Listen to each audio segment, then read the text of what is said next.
Corona की तीसरी लहर से निपटने के लिए तैयारियां तेज। हेल्थ प्रोफेशनल्स को तैयार करने का काम शुरू। 1 लाख फ्रंटलाइन वर्कर्स को तैयार करने का महाअभियान। देश में करीब 1 लाख युवाओं को ट्रेन करने का लक्ष्य रखा गया। 1,500 से ज्यादा ऑक्सीजन प्लांट लगाने का काम युद्ध स्तर पर। 1,500 से ज्यादा ऑक्सीजन प्लांट बनाने का काम युद्ध स्तर पर जारी है। देश भर में पूरा होगा mission vaccination. Corona frontline workers के लिए क्रैश कोर्स प्रोग्राम की शुरुआत। देश के हर राज्य और केंद्र शासित प्रदेशों की मांग के आधार पर देश के टॉप एक्सपर्ट्स ने क्रैश कोर्स डिजाइन किया है। दूसरी लहर से सबक लेते हुए राज्य सरकारों की तैयारियां तेज। टास्क फोर्स का अंदेशा, तीसरी लहर का 10% बच्चों पर पड़ सकता है असर। कोरोना की डेल्टा प्लस वेरिएंट से तीसरी लहर की आशंका। तीसरी लहर से निपटने के लिए राजस्थान सरकार की बड़े लेवल पर तैयारी। तीसरी की कितनी तैयारी?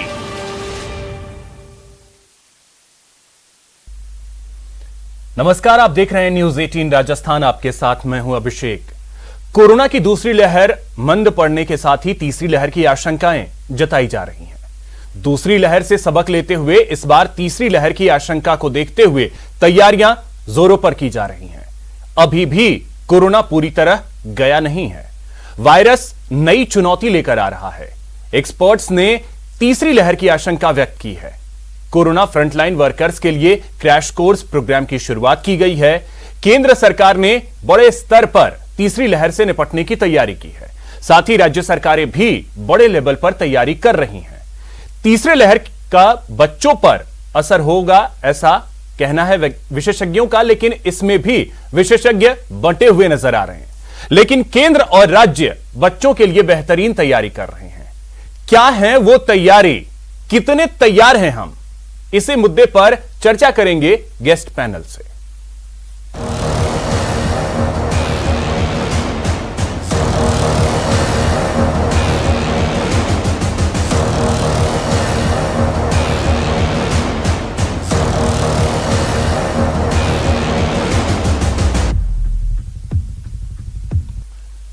तो तीसरी की कितनी तैयारी है, इसी पे चर्चा करेंगे। हमारे साथ 2 खास मेहमान हैं। सबसे पहले उनका परिचय करवा दूं। हमारे साथ जुड़ रहे हैं डॉक्टर रमेश जोशी जी, जो कि अतिरिक्त अधीक्षक हैं एमबी अस्पताल उदयपुर के, और साथ ही हमारे साथ जुड़ रहे हैं डॉक्टर विकास राजपुरोहित, कोविड नोडल अधिकारी हैं एमडीएम अस्पताल जोधपुर के। सर, आप दोनों का बहुत बहुत स्वागत है न्यूज 18 राजस्थान पर। रमेश जी, चर्चा की शुरुआत में आपसे करना चाहूंगा। सबसे पहले तो यह समझना चाहूंगा, दूसरा वेब कमजोर पड़ता हुआ दिख रहा है।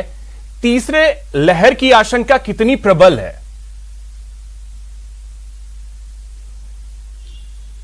आशीष जी, आपने समय के अनुरूप एक बहुत ही बढ़िया क्वेश्चन पूछा है। दूसरा जो ये दौर है वो अभी धीमा पड़ रहा है, लेकिन जब जब हम लापरवाहियां करेंगे, वो लापरवाही चाहे टीकाकरण में हो, चाहे डिस्टेंसिंग में हो, जिसको हम कोविड अप्रोप्रिएट बिहेवियर कहते हैं, या किसी स्तर पे हो, हमारी तैयारियों में अगर लापरवाही हो, तो हम फिर 2 बार का खा चुके हैं, भात खा चुके हैं, तो तीसरी लेयर कभी भी सकती है। और तो कहता ना है कि जब जब लापरवाही होगी, जब जब सावधानी करेगी, क्या तीसरी, क्या चौथी, क्या 5वीं लहर भी आ सकती है। क्योंकि ये एक वेल डिफाइंड चीज नहीं है, तो हम इसको किसी को भी दूसरी लहर, तीसरी लहर कह सकते हैं। लेकिन हम अगर तैयारी के स्तर पर पूरी तरह से मुस्तैद हैं, यानी हमने ऑक्सीजन के जो जनरेशन के प्लांट्स हैं वो पूरे लगा रखे हैं, वो प्रोसेस में हैं, ऑक्सीजन कंसंट्रेटर्स लगा रखे हैं, हमारे पास अच्छी क्वालिटी के पूरी मात्रा में जो सारे इक्विपमेंट्स, मेडिकल के जितने इक्विपमेंट्स चाहिए, जिनमें आईसीयू में काम आने वाले सारे इक्विपमेंट्स हैं, वो हमारे पास पूरे हैं।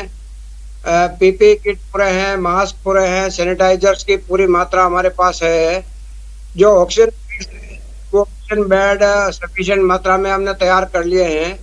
और तीसरी वेव में बच्चों की इन्वॉल्वमेंट की, यानी रमेश जी, आपके अनुसार अगर तीसरी लहर से बचना है तो तमाम गाइडलाइंस को फॉलो करें और टीकाकरण जो चल रहा है तो लोग टीका भी लगवाते रहें। ठीक है, मैं आपके पास फिर से आता हूं। विकास जी, एक और चीज अब मैं आपसे समझना चाहूंगा कि तीसरे लहर को लेकर के जो आशंकाएं जताई जा रही हैं, उसको लेकर के इस वक्त प्रदेश में कितनी तैयारी हुई है, और जोधपुर के बारे में भी अगर मैं आपसे समझूं, तैयारी किस लेवल पे हो चुकी है?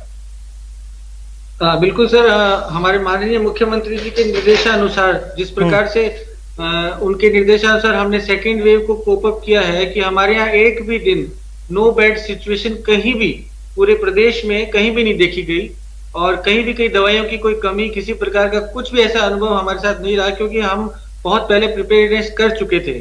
और उसी कड़ी में हम लोग थर्ड वेव के लिए भी, जहां हमें इस बार हमने ग्रामीण क्षेत्रों को भी पूरी तरह से कंट्रोल में लिया है, वहां पे भी पूरी व्यवस्थाएं हर सीएचसी और पीएचसी पे एटलीस्ट 50 से लेके कुछ बेड्स, जो ऑक्सीजन बेड्स हैं, ऑक्सीजन कंसंट्रेटर्स हैं, और जो स्पेशलिस्ट हैं, हर पीडियाट्रिशियन की नियुक्ति और मेडिसिन पर्सन की नियुक्ति, एनेस्थीसिया पर्सन की नियुक्ति कर दी गई है।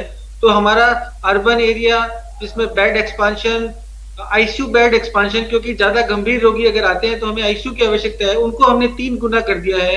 एनआईसीयू और पीडियाट्रिक आईसीयू के भी बेड्स की संख्या को हमने 50 से 150 तक लेके गए हैं, इनमें भी 3 गुना वृद्धि कर दी गई है। तो हम किसी भी फ्रंट लाइन पे, किसी भी फ्रंट पे हम कमी नहीं छोड़ रहे हैं, चाहे वो बेड एक्सपांशन हो, चाहे वेंटिलेटर्स हो, चाहे अर्बन डेवलपमेंट में हो, चाहे रूरल एरिया में कोविड कंट्रोल सेंटर स्थापित करना हो, चाहे टेलीमेडिसिन सेंटर स्थापित करना हो। तो हम पूरी एक फौजी तैयारी की तरह ये थर्ड वेव के लिए हम लोग प्रिपेयर्ड हैं। ठीक है विकास जी, लेकिन इसमें यह भी कहा जा रहा है कि जो तीसरा वेव होगा वो सबसे ज्यादा टारगेट करेगा बच्चों को। संक्रमण का खतरा जो इस बार है वो सबसे ज्यादा बच्चों के लिए है। तो बच्चों के लिए तैयारियां किस तरीके से हैं?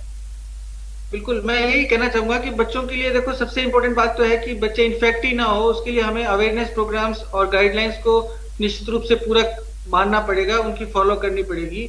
उसके अलावा जो दूसरी कम्युनिटी है, जो सभी वैक्सीनेट हो जाएंगे तो एक हमारा जो सीरो पॉजिटिविटी है वैक्सीनेशन के कारण या इन्फेक्शन के कारण, वो अच्छा होगा, तो एक हर्ड इम्यूनिटी डेवलप होने का आसार नजर आने लगेंगे।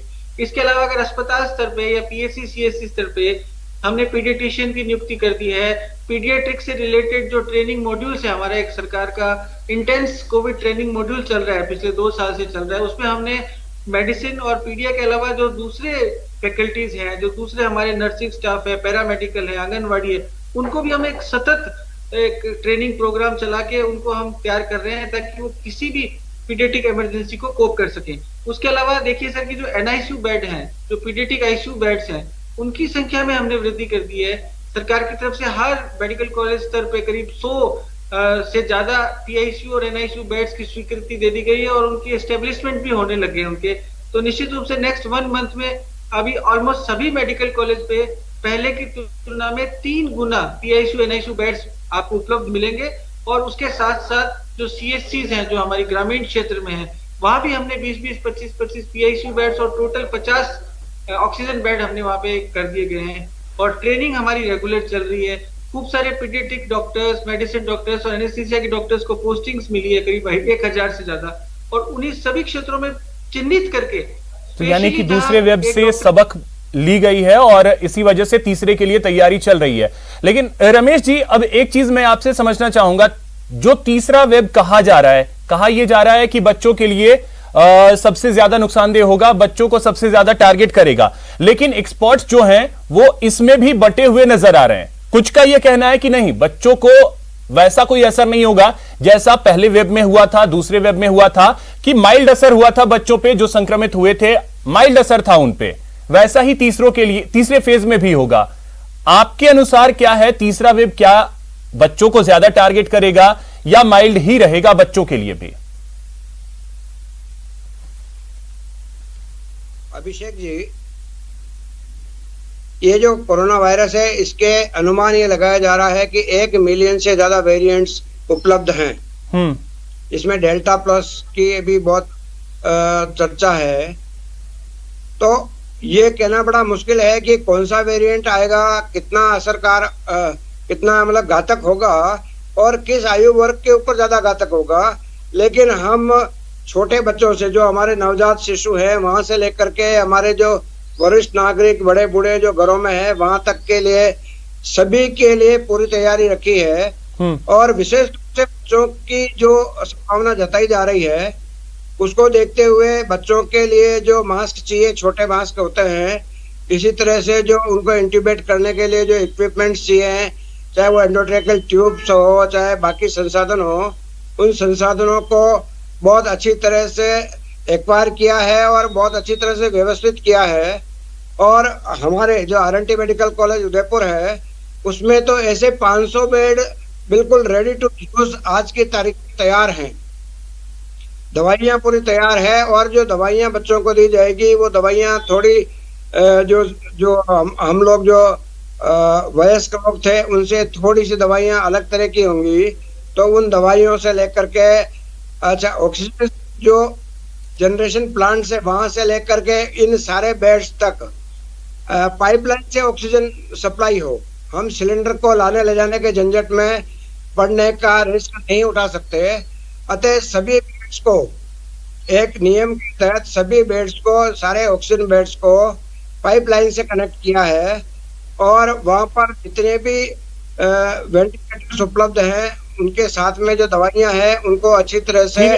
रमेश जी, ये तो तैयारियों की बात हो गई, लेकिन मैं असर के बारे में आपसे समझना चाह रहा हूं कि असर क्या बच्चों पे सबसे ज्यादा होगा? इसका साइंटिफिक आधार क्या है? किस आधार पे कई मेडिकल एक्सपर्ट जो हैं वो ये बात कह रहे हैं कि तीसरा वेव जो होगा वो बच्चों को सबसे ज्यादा टारगेट करेगा? साइंटिफिक कोई इसका आधार? साइंटिफिक क्लू यह है कि बड़ी उम्र के जो लोग थे, चाहे वो सीनियर सिटीजन थे, चाहे वो युवा थे, वो अधिकतर क्योंकि संक्रमित हो चुके हैं, पहला कारण। दूसरा कारण, उन सबको टीकाकरण हो रहा है 18 से ऊपर का। तो दूसरा कारण, मजबूत कारण यह है, अब जो आयु वर्ग बचता है वो बच्चे बचते हैं। तो ये दो जो चीज है वो इंगित करती है कि संभवतया सबसे ज्यादा जो असर आएगा वो 18 साल से नीचे और जो नवजात बच्चे हैं, जो इस तरह के जो बच्चे हैं जिनको कि टीका नहीं लगा है, उनका जो रेगुलर टीकाकरण इस सारे कोविड के टाइम पे अक्सर सफर रहा है। तो जिन जिन बच्चों को टीका नहीं लगा है, उनमें क्रॉस इम्यूनिटी डेवलप नहीं हुई है। तो ये सारी जो संभावनाएं इन 3, 4, 5 पॉइंट्स को लेकर के व्यक्त की जा रही है। लेकिन हम लोग इन सब कमियों को पूरा करने में लगे हुए हैं कि टीकाकरण में हम वापस नहीं। तो बच्चों के लिए तो टीका को लेकर के फिलहाल अभी कितना वक्त लगेगा ये तो कोई नहीं जानता है। विकास जी, बच्चों के टीका को लेकर के अगर मैं आपसे समझूं, 18 से कम वालों के लिए उसको लेकर के तो फिलहाल स्थिति स्पष्ट है नहीं। हालांकि पूरी दुनिया में अगर देखा जाए तो एक सिर्फ फाइजर को अनुमति मिली है यूके में। तो क्या भारत में फिलहाल स्थिति क्या है बच्चों के वैक्सीनेशन को लेकर?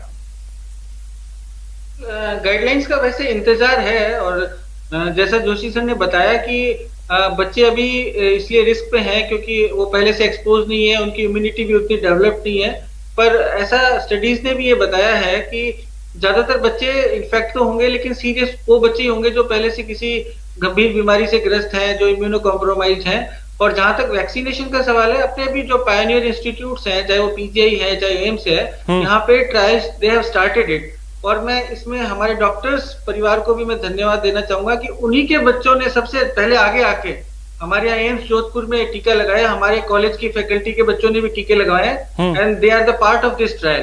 तो हम सब पूरा हमारा परिवार, डॉक्टर्स फैमिली का, चाहे वो पैरामेडिकल हो, चाहे वो हमारे नर्सिंग स्टाफ हो, वो सभी हम ट्रायल पे जो रिसर्च का काम चल रहा है उस पर भी हम काम कर रहे हैं। उसके अलावा हमारी जो प्रिपेयर्डनेस है, जो मुख्यमंत्री जी के निर्देश से चल रही है, उस पर भी हम लोग पूरी तरह से अलर्ट है। फिर भी हम ये आशा करते हैं कि बहुत सारे बच्चे ज्यादा गंभीर संक्रमित ना हो इसलिए हमें गाइडलाइंस की पालना करनी चाहिए, और तब तक ये ट्रायल हमारे कंप्लीट हो जाएंगे, जो फेज 1-2 ट्रायल्स हैं, तो निश्चित रूप से बच्चों को भी वैक्सीन लग जाएगी। ठीक है। अब एक और चीज है, अभी हमने देखा है कि क्रैश कोर्स की शुरुआत की गई है विकास जी, ताकि जो फ्रंटलाइन वर्कर्स हैं, 1 लाख फ्रंटलाइन वर्कर्स जो हैं वो तैयार किए जा सकें। उसे आप किस तरीके से देखते हैं? फेज 3 जो लहर तीसरी होगी उसकी तैयारी के नजरिए से। जी बहुत अच्छी बात है सर। इसमें मेडिकल, पैरामेडिकल और नर्सिंग स्टाफ तो हम लोग इंटेंस ट्रेनिंग दे ही रहे थे। उसके अलावा जो हमारी आंगनवाड़ी कार्यकर्ता थी उसका भी हमारा ट्रेनिंग मॉड्यूल है, जिसमें हमने उनको कोविड से रिलेटेड सभी जानकारियां उपलब्ध कराई है। और ये जो हमारे राज्य स्तर पे ट्रेनिंग पहले से चल रही है, और अभी माननीय प्रधानमंत्री महोदय ने भी एक जो क्रैश कोर्स डिक्लेयर किया है उसमें कुछ नॉन मेडिकल स्टाफ को भी इंक्लूड किया गया है, जिसमें वॉलेंटियरिंग भी हो सकती है, या जो मेडिकल से कुछ जानकारी रखने वाले लोग हैं उनको एक कोर्स तैयार किया जाएगा जिसमें सारे सब्जेक्ट कवर किए जाएंगे, जिसमें वैक्सीनेशन भी है, दवाइयां भी है, संसाधन जुटाने की प्रक्रिया भी है, उसके अलावा इमरजेंसी में क्या केयर होगी, सैंपलिंग कैसे होगी। तो ये निश्चित रूप से एक ह्यूमन रिसोर्स, एक मानव सेना और एक उपलब्ध हो जाएगी हमारे लिए, तो ये बहुत अच्छा रहेगा। पर अपने सरकार में, हमारी राज्य सरकार में ये काम चल रहा है पहले से, और हमारे बहुत सारे वॉलंटियर्स, प्राइवेट हॉस्पिटल्स और हमारे जो आयुर्वेद ने बहुत मदद की हमारी इसमें, पूरा उनकी टीम हमारे साथ लगी हुई थी, आंगनवाड़ी से सारे CDPO से सारी टीम्स लगी हुई थी। तो ये मिलके ये काम हो सकता है, मिलके ये लड़ाई लड़ी जा सकती है। ठीक है। अब रमेश जी, अब एक और चीज में मैं आपसे समझना चाहूंगा। देखिए, कहा यह जा रहा था कि जो अंतर होगा दूसरे लहर के खत्म होने और तीसरे लहर के आने के बीच का, वो अंतर कितने महीने का होगा, कितने दिनों का होगा, ये कोई नहीं जानता। लेकिन अब कुछ एक्सपर्ट्स ये कहने लगे हैं कि अगले 1.5 से 2 महीने के अंदर जो है वो तीसरा वेव आएगा। ऐसे में वैक्सीनेशन जो है वो सबसे अहम हथियार है। वैक्सीनेशन अभी तक महज 26 से 27 करोड़ के आसपास पूरे देश में हो पाया है, और कई एक्सपर्ट्स का यह कहना था कि जब तक 50 से 60% वैक्सीनेशन ना हो जाए, अनलॉक की प्रक्रिया सरकारों को नहीं अपनानी चाहिए। जो अब अनलॉक की प्रक्रिया चल पड़ी है, उसे अब आप किस तरीके से देखते हैं? क्या जल्दबाजी तो नहीं कर रहे हैं हम, जो पहले फेज में हमने कर दिया था? अभिषेक जी, ये अनलॉक की जो प्रक्रिया है वो, क्योंकि आर्थिक रूप से कई सारे परिवार इतने टूट चुके थे कि वो जो रोज की जो रोटी है उसके लिए भी स्ट्रगल कर रहे थे। तो ये शायद सरकारों की मजबूरी रही हो, और हम भी समझ सकते हैं कि आदमी जिंदा रहेगा अगर खाना भी मिला तो तभी जिंदा रहेगा, तो उसके लिए किया गया। वैक्सीनेशन के लिए सबसे अच्छी बात यह है कि आज तारीख है 19 जून, और 21 जून से पूरे राष्ट्र के अंदर केंद्र सरकार बिल्कुल निःशुल्क टीकाकरण प्रारंभ करने जा रही है। ये एक बहुत अच्छी खबर है। और उससे बड़ी बात यह है कि हमारी राजस्थान सरकार ने जो टीकाकरण के अंदर जो कि सबसे आगे जो अगुवा रही है, तो मैं राजस्थान सरकार का बहुत बहुत आभारी हूं कि उन्होंने जितना वैक्सीन आया उसके मिनिमम वेस्टेज के साथ में मैक्सिमम इम्यूनाइजेशन किया है। तो यही स्पीड अगर बनी रहती है तो हम अगले 3-4 महीने के अंदर काफी कुछ टीकाकरण कर लेंगे। नहीं, लेकिन रमेश जी, इसमें तो दिक्कत यही आ रही है, वैक्सीन उतना देश में उपलब्ध है या नहीं, इसको लेकर के स्थिति फिलहाल स्पष्ट है नहीं, क्योंकि लक्ष्य तो रख लिया गया है कि हो सकता है जुलाई में हम 1 करोड़ वैक्सीनेशन एक दिन में करें, लेकिन उतना टीका है ही नहीं। अभिषेक जी, 3 कंपनियों के टीके अभी उपलब्ध हैं, और 2 कंपनियों के टीके अभी और मार्केट में आने की तैयारी में है। तो मैं आपको ये विश्वास दिलाता हूं कि वैक्सीन बनाने लायक हमारी कंपनियां तैयार है, और सीरम इंस्टीट्यूट ऑफ इंडिया जो है वो तो पूरी दुनिया का 70% वैक्सीन इकल्ले बनाती है। तो अगर पूरे संसाधन को वो उपयोग में लेंगे तो वैक्सीन की कहीं कमी आने वाली नहीं है। ये पिछले दिनों जो कुछ गैप्स आए थे, कुछ कंफ्यूजन की वजह से आए थे, उससे वैक्सीन निर्माण की जो रफ्तार थी वो धीमी थी।